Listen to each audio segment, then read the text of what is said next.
Gusto mo din bang matuto kung paano to ginawa? Tara sa CapCut, gawa natin to ng tutorial. Let's go! First clip, acting ka dito na para kang nabuang. Yung tumalon ka.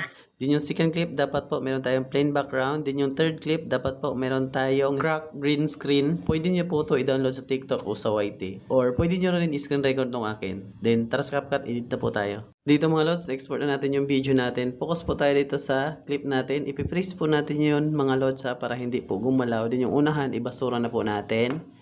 Then, continue po tayo doon sa tumalon po tayo ha. Dito mga lods, din natin ang timing. Pag talon po natin, din yung paa natin is nasa baba na po, ganyan, na parang may impact.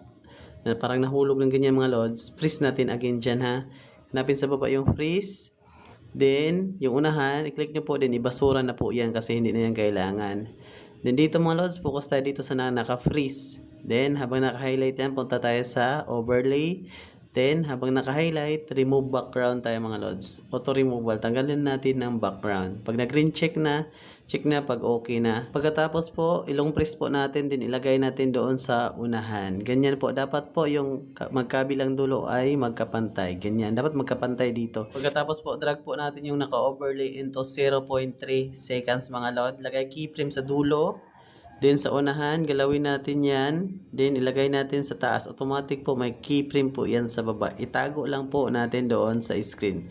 Ganyan po. Pagkatapos po, back muna tayo isang beses. Then lagay tayo ng overlay.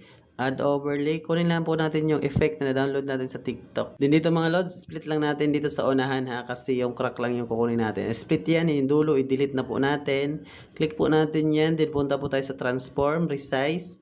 Kunin lang po natin yung effects. Ganyan po, para hindi po masama yung black screen. Then check pag okay na. Then habang naka-highlight, punta po tayo sa remove background.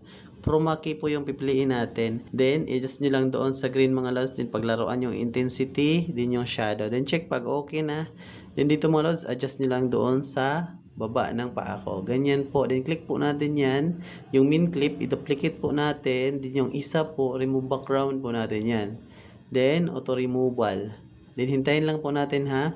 Then, pag nag-green, check na po sa gilid. Then, habang naka-highlight po yan, back muna po tayo isang beses. Then, i-overlay po natin. Kung mapapansin nyo mga lods, yung karakter natin is nasa harapan na po. Then, yung crack nasa likod. Then, dito mga lods, press lang natin to para humaba po ha.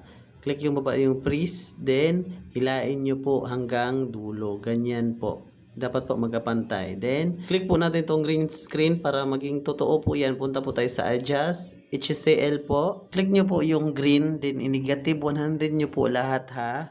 Yung tatlong bilog, ilagay nyo po sa negative 100.